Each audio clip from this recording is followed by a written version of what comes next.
सगळ्या ताईंच्यासाठी आज गव्हाच्या पिठाची बिस्किटं बनवणार आहे. पार्सलची जी मी बिस्किटं बनवते त्याचं मी प्रमाण सांगत नाही, पण जी मजुरीला बिस्किट आलेली असतात ना बनवायला, त्याचं मी प्रमाण नक्कीच तुम्हाला सांगणार आहे. त्यामुळं बिनधास्त राहा.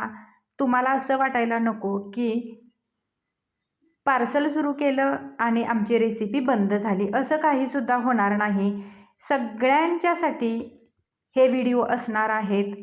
ज्या ताईंनी पार्सल मागवलेलं आहे त्यांच्यासाठी पार्सलचे व्हिडिओ आणि ज्या माझ्या सबस्क्रायबर आहेत त्यांना ही बिस्किटं बनवायला शिकायची आहेत, त्यांच्यासाठी जी मजुरीची बिस्किटं येतील ना बनवायला त्याचे व्हिडिओ आणि संपूर्ण त्याची माहिती, शिवाय त्याचं मेजरमेंट अगदी परफेक्ट कोणीही शिकवणार नाही किंवा सांगणार नाही, एवढ्या डिटेल्स मी तुम्हाला सांगते. आता इथं आपल्याला काय करायचं आहे, 1 किलोचंच प्रमाण घ्यायचं आहे पिठाचं.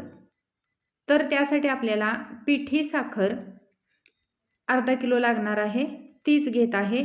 या ताईंनी दाबून दाबून दाबून त्या डब्यामध्ये पिठी साखर ठेवलेली आहे.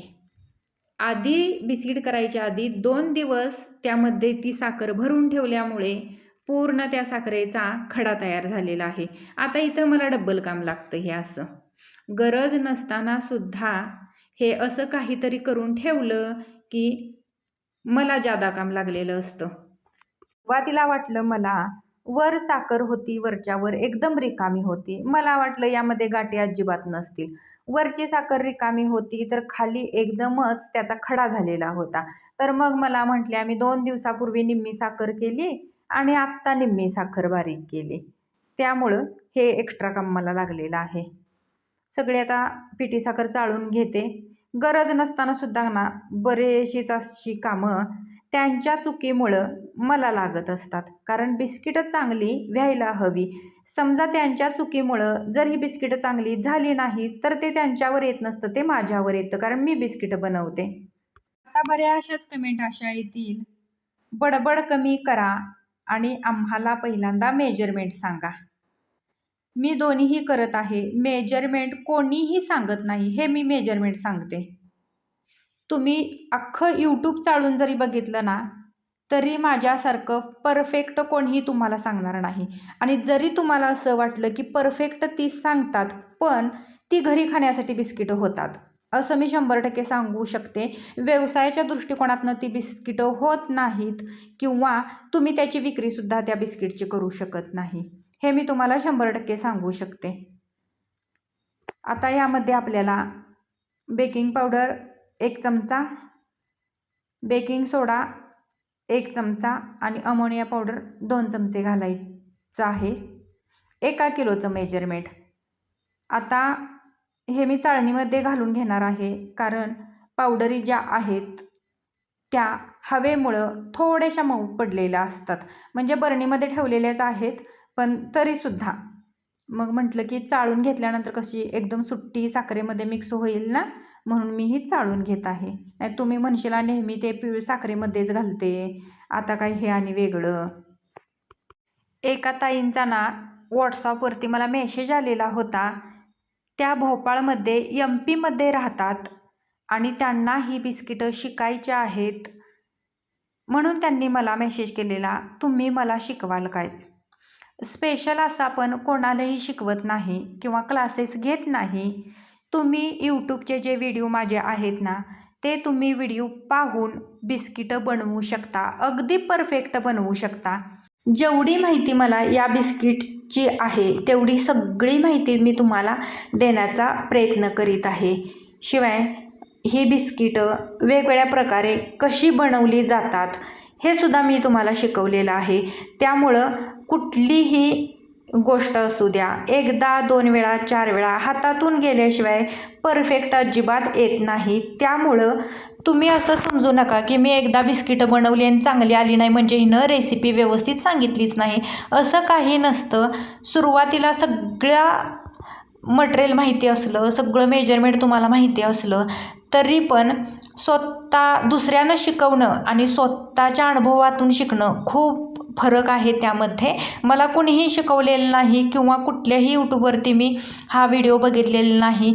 मी स्वतःही शिकलेले आहे. यामध्ये काय सुधारणा करावी लागते, बिस्किट खाल्लं म्हटलं की त्यामध्ये माझ्या लक्षात येतं यामध्ये काय जास्त आहे, काय कमी आहे, ही कुठल्या प्रकारे बनवावी लागतात किंवा वेगवेगळ्या प्रकारची प्रत्येकाच्या घरातली पिठं असतात चपातीची ती येतात. तर ते लक्षात येते की बाबा या बिस्किटसाठी कुठला गहू योग्य आहे किंवा कुठल्या प्रकारचं पीठ योग्य आहे हे स्वतः मी शोधून काढलेलं आहे.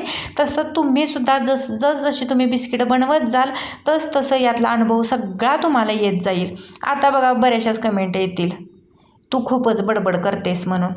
पण ही बडबड खरंच उपयोगाची आहे असं मला वाटतंय म्हणून मी बडबडते. समजा मी असं एकदम थोडकं सांगत गेले, तुम्हाला किती प्रश्न पडणार आहेत सांगा. त्यापेक्षा स्वतःचे अनुभव शेअर केलेलं कधीही चांगलं. 1 किलोसाठी 300 ग्रॅम तूप घातलं. तूप जरा जास्तच त्यांनी आणलेलं आहे आणि विशेष म्हणजे पिवळं का दिसत आहे माहिती आहे, गाईचं दूध आहे आणि ते तूप असल्यामुळं बघा एकदम पिवळं दिसत आहे. मला सुद्धा आश्चर्य वाटतं की म्हशीचं तूप एखाद्याला काढायला होत नाही आणि काही बायका अशा असतात ना गाईचं सुद्धा तूप काढतात.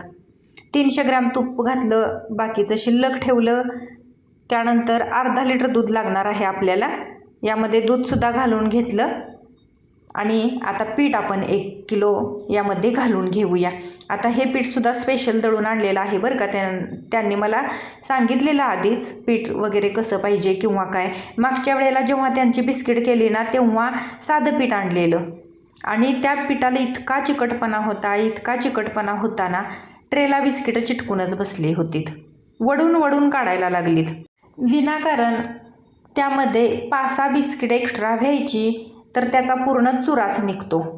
ट्रेला जे चिकटलेलं असतं ना ते सुद्धा खरडून काढायला लागतं. मग यावेळेला त्यांना मी सांगितलेलं पिठाला खूप चिकटपणा आहे तुमच्या, हे थोडंसं मोठं दळून आणा म्हणजे चिकटपणा थोडासा कमी होईल आणि बिस्किट चांगली होतील. कमेंट तर इतक्या भारी आलेल्या आहेत ना. एका ताईंनी तर मला त्यांनी बिस्किट बनवलेला फोटो पाठवला आणि त्या म्हटल्या मी लवकरच हा व्यवसाय मी सुरू करत आहे फक्त तुमच्यामुळे.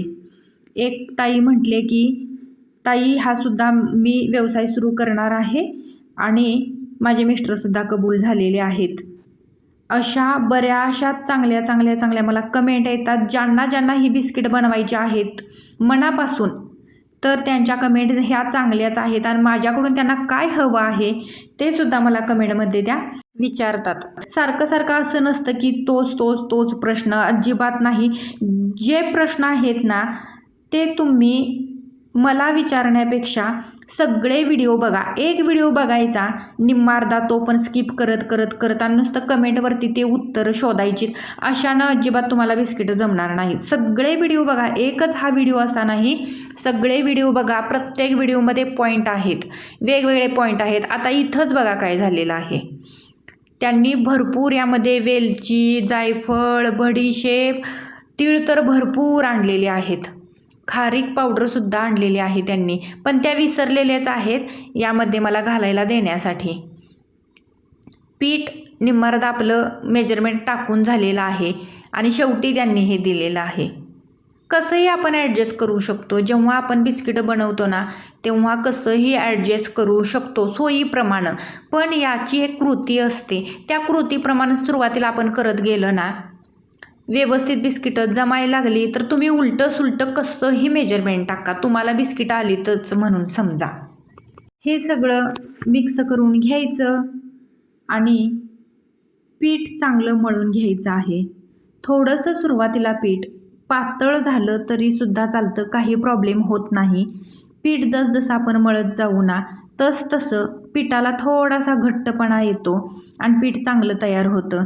जेवढं पातळ पीठ होईल ना तेवढं चांगलंच आहे. घट्ट जर पीठ मळलं तर पीठ हळूहळू घट्ट होत जातं आणि गोळे प्रेस करायला त्रास होतो ते होतो.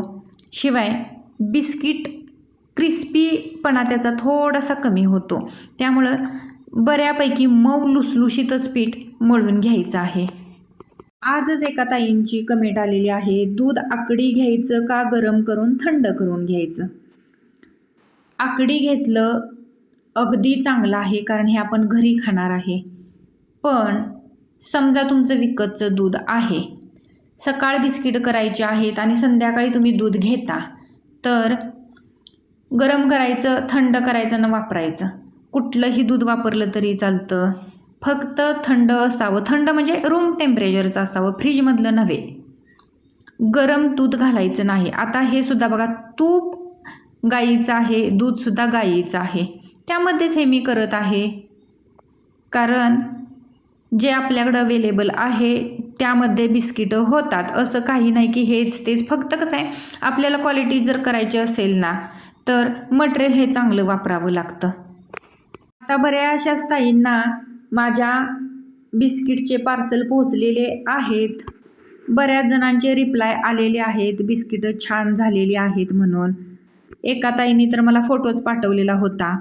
त्यामधली एक 5-6 बिस्किटं क्रॅक गेलेली आहेत, म्हणजे फुटलेली आहेत. मी त्यांना म्हटलं, बिस्किटं फुटलीत का? त्या म्हटल्या, असू दे ओ, नवीन बिझनेस तुमचा सुरू आहे. इतकं भारी वाटलं ना, मी एकटीच हसत होते. म्हणजे इतका तुमचा विश्वास माझ्यावर, इतकं प्रेम तुमचं माझ्यावर. मलाही माहिती आहे बिस्किट थोडी महाग वाटतात, पण यावरती पर्याय नाही. यामध्ये हे मटेरियल जे आपण वापरतो ना, याचं आता हे मी ग्रामवरती मटेरियल तुम्हाला सांगितलेलं आहे 1 किलोचं. याची तुम्ही पूर्ण डिटेल्स, याचे रेट काढा. तुम्ही काढू शकता रेट. मला अजिबात कमेंटमध्ये विचारू नका, तुम्ही स्वतः काढू शकता. आणि हे रेट काढा तुम्ही. त्यानंतर याला वेळ किती लागतो बघा. पार्सलसाठी किती चार्जेस आहेत, भरपूर पार्सलसाठी चार्जेस आहेत. पॅकिंगचा खर्च काढा. भरपूर यामध्ये इन्व्हेस्टमेंट माझी स्वतःची सुद्धा आहे. त्यामुळं ही बिस्किटं अशी दिली तरच ते परवडणार आहे, नाही तर अजिबात परवडणार नाही. कारण जसं आपण पैसे घेतो ना, तशी त्याची क्वालिटीसुद्धा आहे. एखादं बिस्किट लहान होईल, मोठं होईल, किंवा एखाद्याचा आकार थोडासा गोल येणार नाही. आपण हे हँडमेड आहे, त्यामुळे हे होणारच. हे सुद्धा मी आधीच सांगून टाकते. आणि बऱ्याच ठिकाणी बघा, आजच मला आता एका ताईंनी विचारलेलं आहे, मंगळवेढा सोलापूर इथं पार्सल भेटेल का म्हणून. सगळीकडे पार्सल भेटते, पण जेवढं तुमचं अंतर लांब आहे ना, तेवढं एखादं एक्स्ट्रा बिस्किट क्रॅक जाण्याची शक्यता आहे. हे मी आधीच तुम्हाला सांगून टाकते, कारण तुम्हालाही असं वाईट वाटायला नको की हे बिस्किट फुटलं, ते बिस्किट फुटलं. म्हणून मी, ज्यांची मनाची तयारी मोठी आहे ना, की नाही एखादं माझं फुटलं बिस्किट तरी फुटू दे, डब्यामध्येच राहणार आहे, किंवा आपण ते कसंही फोडूनच खातो, अख्खं बिस्किट खात नाही आपण काय. त्यामुळे ज्या ताईंना चांगली बिस्किटं खायची आहेत, किंवा एवढ्या लांबून आपण पार्सल आणतो, ते फुटणारच, असं म्हणजे पॉझिटिव्ह विचारानं जर बिस्किटं मागवणार असाल ना, तर नक्की मागवा. तुम्हाला मी चांगली बिस्किटं देण्याचा खूप प्रयत्न केलेला आहे. शिवाय ज्या ताईंना माझ्याकडून रोट हवे आहेत, त्यांना सोमवारी पार्सल टाकणार आहे. रोटसाठी खूप प्रोसेस आहे, मी शॉर्ट व्हिडिओमध्ये तुम्हाला नक्की दाखवण्याचा प्रयत्न केलेला आहे, त्यामुळं वेळ लागलेला आहे. शिवाय मैदा नानकटाई, बेसन नानकटाई आणि नाचणीची बिस्किटं, गुळाची बिस्किटं आणि गव्हाच्या पिठाची बिस्किटं, ही सगळी बिस्किटं ज्यांची ऑर्डर आहे ना, अर्धा किलोची सगळ्याची ऑर्डर आहे, 1 किलोची सुद्धा त्यामध्ये ऑर्डर आहे. तर ही सगळी ऑर्डर सोमवारी टाकणार आहे. त्यामुळे सगळ्या ताईंना मी व्हिडिओद्वारे सांगते की बिनधास्त राहा. तुमचं पेमेंट माझ्यापर्यंत आलेलं आहे. तुम्ही जेवढा विश्वास माझ्यावर ठेवलेला आहे ना, तेवढ्याच विश्वासाने मी ही बिस्किटं तुम्हाला पोच करणार आहे. गोळे केले, प्रेस केलं आणि 160 टेम्परेचरला ओव्हनमध्ये ही बिस्किटं बेक करून घेतली. व्हिडिओ कसा वाटला कमेंटमध्ये सांगा.